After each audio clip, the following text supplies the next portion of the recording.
This is an AI-free podcast. Everything you read, see, and hear was created by a human.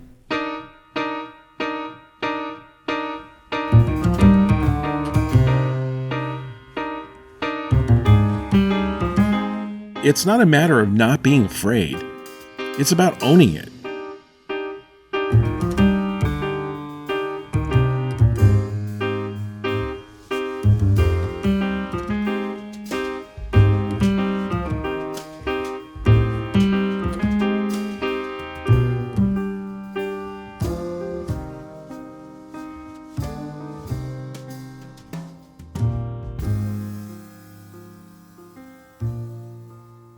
So I had yet again an email discussion with someone about the notion of them doing a comic book, not with me, but just in general. They were asking what I thought, and they told me that they were, that they didn't want to fail. Their fear of failure was very high, and that's what was kind of keeping them from doing anything. My response was like, look, if the fear of failure is what's going to keep you from doing something, then you're never going to do anything because the chance of failure is very high. And you can't let that be the deciding factor because you might not fail. You probably will. I don't know. I don't know how you judge success or failure. But you can't let the very notion that something isn't going to work out be that deciding factor. You can't let that fear own you. That's the worst thing to have own you is fear, because now you're just zooming ahead to a point where you've done something and it didn't work out before you've even done it. There's a lot of other things to consider, especially if you're trying to make a business of your art. There's financial factors, there's practical factors, there's family factors, there's this and that, and whatever. You have to kind of move your way through that. And you can't worry about the success or failure of a project or a thing before you even do it. But that was what was in my head when I said, let's talk about that. And now maybe it's not that great of a topic. I do so much in my day-to-day life to hide how afraid I am. As a creative person, what's that first fear that you come across? Well, what comes up for me is I was thinking about how it's so easy to just not be creative because then you never have to face how afraid you are. It's hard to try. It's so much cooler not to try, isn't it? Cooler? Not to try? No, it's not cool not to try. But it feels like you're cooler if you don't try and you don't care. No, that's the ultimate in cowardice. If you felt like you had something to say and then you chose not to say it. I talked about that the very first time. Where it's like, I have things I want to write. I don't want people... You're afraid. I would be, I let that fear of even just offending the memory of someone get in the way of writing something.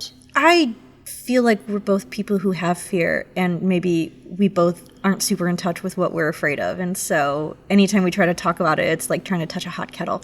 Well, here's the thing. You created these bullet points. I prepared these bullet points ahead of time, which is just my way of intellectualizing, because it makes me feel like I have control over things that inherently you cannot have control over. But fear is just this one primal thing. It's always the same. It doesn't matter whether it's fear of being seen, fear of failure. It doesn't matter if it's, looking foolish or unqualified. It's all the same thing, right? It's all based on your own insecurity about what you do. It's all the same. You can compartmentalize it if you want. You can give it a name if you want. You can say it's fear of this or fear of that. I mean, you can compartmentalize fear to a degree that I'm afraid of heights. I don't like people who point knives at me. But what we're talking about here is the fear that prevents you from doing something creative and being your best creative self that you can try to be. And that's all the same. It doesn't matter what direction. Well, I'm, after a while, saying I have a fear of this, or I have a fear of that, or I have a fear of that. It's all the same. You're afraid to fail because you're afraid of being seen. You're afraid of looking foolish. It's all the same. 100%. All the same. And I'm not criticizing you because you are the podcast producer and you did what someone should do. It's like, I'm going to take this, I'm going to break this into bullet points, we're going to talk about all this stuff. It's all about being afraid in a way that prevents you from being creative. The little micromanaging of it is just sort of a way of not dealing with the overlying fear. And it's like, I think if you were talking to a normal person, or if you were talking to an expert, like if you were talking to a psychologist, or you were talking, it's like, let's talk about this. Yes, fear of being seen. It's like that's your number 2 bullet point here. Fear of rejection, fear of looking foolish. Are those all different things? They're not. It's just about fear. And so here's the thing. It's not a matter of not being afraid. It's about owning it, right? It's about taking that fear and making it part of you so that you can channel that and turn it into something good, for lack of a better word, or channel it into something that makes you a better writer or a better artist or even just a better person. Well, we're saying the word fear over and again, but I almost feel like the real topic here is like failure, Because I think that is, if you summarized all of the ways that I have thought about fear here, it's really all just ways of saying I fear that I'm going to fail. Mm-hmm. And I do think that's a fear that speaks to me. And truly, honestly, this paper is a manifestation of fear because I'm afraid that you are going to fail to be impressed with my preparation and be like, I don't want to do this podcast anymore. I'm sorry. That's the real honest truth. But I kind of wasn't following what you said there. If I continued to come in without without plans for the episode, that you would be like, oh, this isn't working, I'm pulling the plug. So that's why I made this, because it was a fear of failing. Oh, so I made you're afraid of me. Sometimes. I'm afraid that when I walked in the door, you were very impressed with what you saw, and that you're going to get to know me better, and that you're going to not be as impressed. Oh, so your thought when you first walked in the door was that I was impressed with you. Well, you agreed to be on a podcast with me when you didn't know me. You have to be a modicum of impressed with somebody in order to commit to a project with no end date with them. Oh, I get that, but I'm kind of, I don't mean to criticize, but I think you projected the entire way. You decided I was impressed without really hearing me say that. Right? Uh-huh. And you put out a thing and I said, okay, without really knowing that that's kind of the way I do things. Yeah. So you really had nowhere to fall but up. Uh-huh. But you decided in your head that you had nowhere to go but down. Right? Because you read into me, you read a motivation in me or a thought process in me without knowing that was actually what was going on. You just decided that for yourself. Mm-hmm. Right? And then the fear takeover is like, what if I fuck this up? But from my point of view, there was no way you were going to fuck it up because I had no expectation. Right? Mm-hmm. It was something I've always kind of wanted to do. I was impressed with the stuff you showed me that you did on Instagram. And I said, well, this is someone who knows what they're doing. But I wasn't like, oh my God, Emily Parent, thank you for walking into my space here. You know what I'm saying? Mm-hmm. Think about it. Okay. Think about it. You created a situation in which failure was the only option instead of coming in and saying, I'm going to work up towards. And you didn't even really know me. What difference does my opinion make? None. Right? You had nothing to worry about because I'm just this guy. People, the expression is set yourself up to fail. You basically kind of, in a small way, you primed for failure, right? Well, but what you need to do, this is the way that I've always worked. You plan for success. You prepare for failure. The what if this doesn't work out then becomes the contingency plan. Then what do we do? Then what do we do? Then what do we do? But those are contingencies because we're going to plan for success, right? So they're like going to Comic-Con when we were exhibiting there, and people would say, why are we bringing all these books when maybe we're not going to sell them? I go, maybe we're not, maybe we are. We don't know. But if we don't have them, we'll never know. We'll never be able to establish a baseline for what will sell or what won't if we don't have enough. Then we can go from there and plan intelligently for the next time. And so in this particular case, in the you and me of it all, You came in here and decided I had, because you know what? You are a confident person and you know what you can do. So you decided, of course, he's going to look me up on the internet or whatever it is and realize that I'm this person. I didn't. I just took you at face value and only looked at the things that you showed me. Mm-hmm. And I made my value judgment about you based on that. Mm-hmm. And it's like, is this going to be worth my time? Is it not going to be worth my time? I don't know. We'll see. But you created a situation where not only were you sort of preparing yourself for failure, right? I'm going based on what you said. No, I'm hearing your analysis, and I think it's valuable because you can see me in ways that I can't see me, right? Because I'm too close to the painting. Mm-hmm. And I don't want you to think that I walked in and was like, I dazzled this man. It's more, I can never tell if your laugh is mean or joyful. It's a little of both. It's more just that, and it is what drives me to being creative, I think. It's like I am constantly putting on a performance and everybody in my life is in the audience. It feels like I'm constantly afraid that I've put forward this performance of who I am and that I'm going to fail to live up to something that I've done well. Because in a lot of my friends' eyes, I said fuck everything, and I talked a big game all summer about how I'm going to write this book and it's going to be really authentic and I'm going to move my life forward and I'm going to become an author. And I had no basis of being able to promise any of that. I just kind of decided if I said it enough times that it would be true. And so it feels almost like I'm walking on a tightrope and the other side is very rickety and I just have to keep my eyes on the other side to make sure it doesn't come unlatched. Perfect. And that's how I feel like I live my life. You manifested that book. Yeah, I know.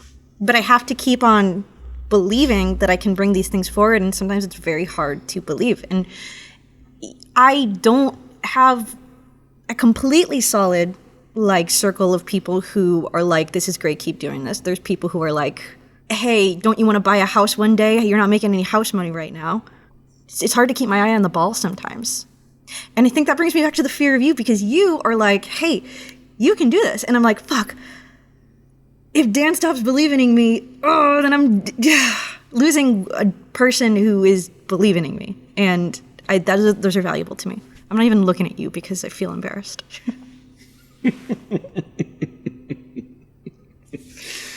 I think you kind of proved sort of my point to a certain degree, that all fear is basically kind of, in terms of the creative process, is all kind of the same. And that compartmentalizing it is just kind of a way of distracting you from the fact that you just don't want to fuck up. I just don't want to fuck up. Yeah. Right?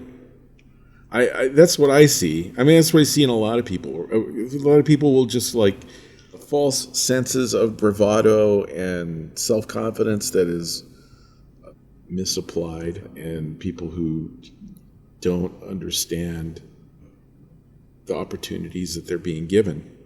I'm guilty of that, of myself in my own life. And you have a false sense of bravado? I think I did, a long time ago. Certainly, certainly I don't think I was as good of a comic book writer as I thought I was. And there's nothing like seeing your name in print and people going like, oh, this guy, he really stinks. Oh, that's fair. The Wonder Woman trauma. The Justice League trauma, yeah. I think that the chaos of this conversation lays bare the idea of fear in its role in the creative process. We all have that situation that pops up in our lives where we just kind of want to not fuck up. I'd never want to fuck up. Yeah, but you're going to at some point at something. I want to control the fuck up so that the fuck up happens in small, non-consequential ways. Then I can say, there's my fuck up.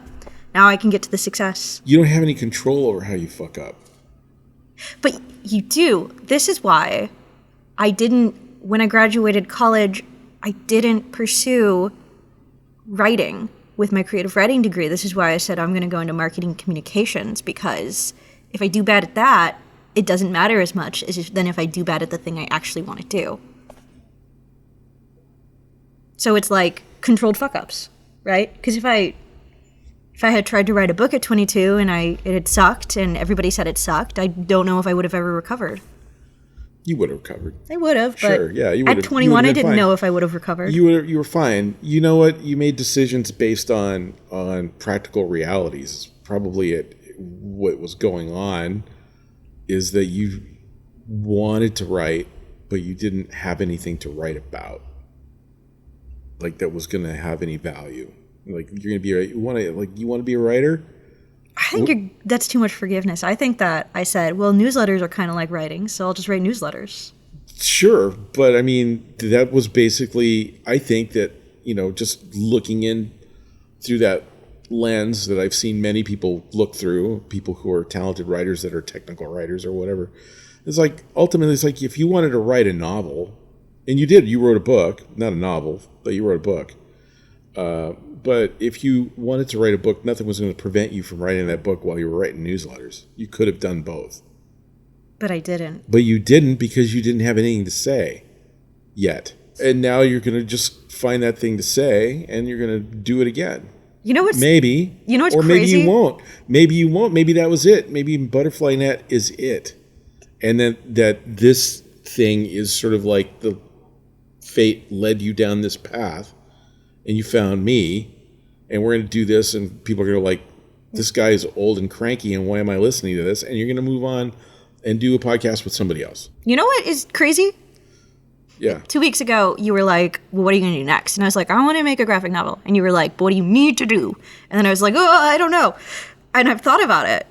I need to make this podcast. Oh, this one? Yeah. Okay. So you need me to be more positively engaged so that I don't. You are the fuck perfect this up amount for of you. engaged. You're afraid. I shouldn't have even told you that because I'm making you overthink it now. Your fear is that, Dan's going to fuck this up. I don't think Dan's going to fuck this up. Dan's gonna he's just going to be tired of it and then not want to do it anymore. Oh, yeah. If we haven't really delineated it here in this environment for people who are listening, we kind of dance around in a humorous way that you are a young woman and I am an old man. I'm 65, right? So just to give you context, anybody listening, my dad died when he was 67. His brother died in his early 70s. And those were numbers that were at one time in my life kind of like off in the distance, and now they're here. And so talking to you, I feel like I'm getting an opportunity to go on record about some things, just stuff that's in my head that might be of value to the other yous that are out there. And certainly because of digital media being what it is, this will outlive me. I know that sounds kind of morbid. I could live, my mom on the other side of the coin lived till she was 93. So I have anywhere between 2 and 26 years left. It's like you get to the point, you're just like your life physically ends, and then your life sort of practically ends on a practical level, and you can't take care of yourself, and you can't do this, and all that kind of stuff. And it's not saying that that's going to happen for me tomorrow or even in the near future, but if there's something here that's of value to people, if there's something that people can gain a positive experience upon listening to what we did here, right?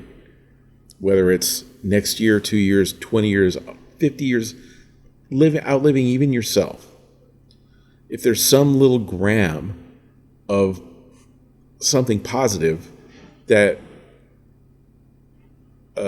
hits whoever manages to find this on whatever disc they're finding it on after the nuclear war. After the nuclear war, yeah. It's kind of that. It's like, why am I doing this? Kind of because we never really got past it. But if in that little diatribe where it's like all fear is the same, if from listening to this, if the only thing they took away from it is that I'm afraid of fucking up, and I'm not going to know that I fucked up till I did it. Right? I'm not going to know that I fucked up until I fuck up. I'm not, if I put this out there and then everybody says, everybody I know, even my own parents say, good Christ, what the fuck were you thinking, kid? Then maybe it's time for you to think about something else, about not being that great. But you won't know until you do it, right? So you got to do it. And you have, obviously, back in my day, you would make mini comics and you'd go down and you'd make your faux best friend would be the guy that worked at the copy shop, where you could go in, they had the key, and you could go in and use the Xerox machine after hours and not pay for it. And then you go home and fold the little fucking things together, and then you sell them for 50 cents because they cost you next to nothing.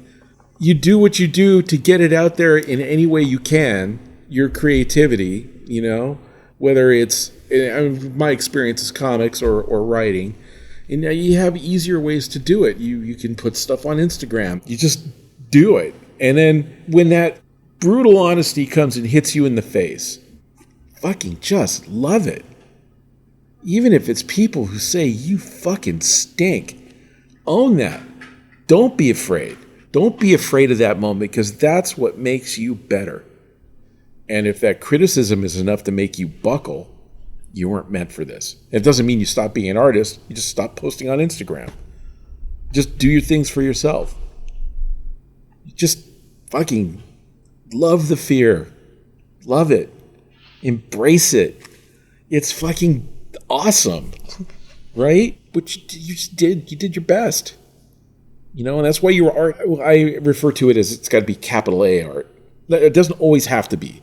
Like some band hires you to do a t-shirt or whatever, and that's just the thing that you did for them. Mm-hmm. And they paid you $50, and that's, hey, oh, look at that. I made money. I'm a professional now. And you did it to their specifications. That's just art with the lowercase a. Capital A art is something that represents you. Mm-hmm. Butterfly Net, capital A art. Did I like it? It was okay. It was okay. It was maybe, I don't know. It doesn't mean it was bad. I just didn't speak to me. So, anything, all that stuff, take that fear, own it, know it, right? Grab the fucking notion of failure, and that you don't have a fear that's keeping you, like all this compartmentalized fear. It's all the same. You're afraid of not being good enough. And you are good enough, even if you're bad.